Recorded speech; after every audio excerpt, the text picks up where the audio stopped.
Okay, this is an introduction to solutions. So a solution is a mixture of two or more substances in a single phase. So you're familiar with liquid solutions, but solutions can be solid and gas too. So a solution is made up of solutes and a solvent. The solute is the part that's being dissolved, and the solvent is the part that's doing the dissolving. And if you don't know, if you're having a hard time figuring out what's what, the solvent you're going to have more of, and you'll have less of your solute. And if you ever have water, water is always your solvent. That's the universal solvent because of the hydrogen bonds. Okay, then you've got three types of solutions: unsaturated, saturated, and supersaturated. Unsaturated contains less than the maximum amount that can be dissolved at that particular temperature. Saturated contains the maximum amount that can be dissolved at the temperature. And then supersaturated has more solute that can be dissolved at that temperature. So when you have a supersaturated solution, you'll have particles that settle out from that. Okay, now there are four factors that affect the rate of solubility. Not whether it's soluble or not, just how fast it can dissolve. So surface area, the smaller the pieces, the faster it will dissolve. So if you crush something, it will dissolve faster. Temperature, if you add heat, it will dissolve faster. If you stir something or agitate it, it will dissolve faster.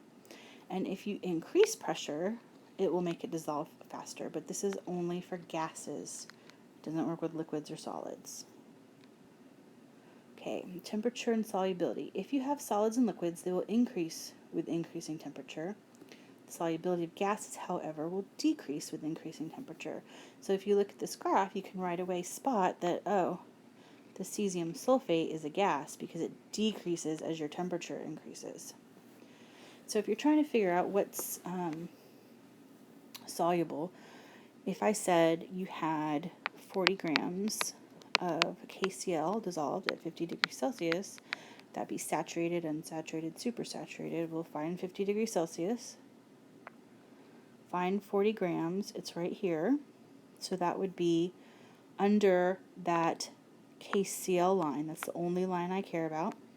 So it would be unsaturated. If it was on the line, it would be saturated. If it was above the line, it would be supersaturated. And again, pressure only affects the solubility of gases. If you increase pressure, you increase solubility. If you decrease pressure, you decrease solubility, but that's only for gases. Okay, so what affects whether or not something will dissolve at all? So you can remember like dissolves like. If they have similar intermolecular forces, they'll likely be soluble in each other. So nonpolar solutes are soluble in nonpolar solvents. Polar solutes are soluble in polar solvents. And ionic compounds are usually more soluble in polar solvents like water.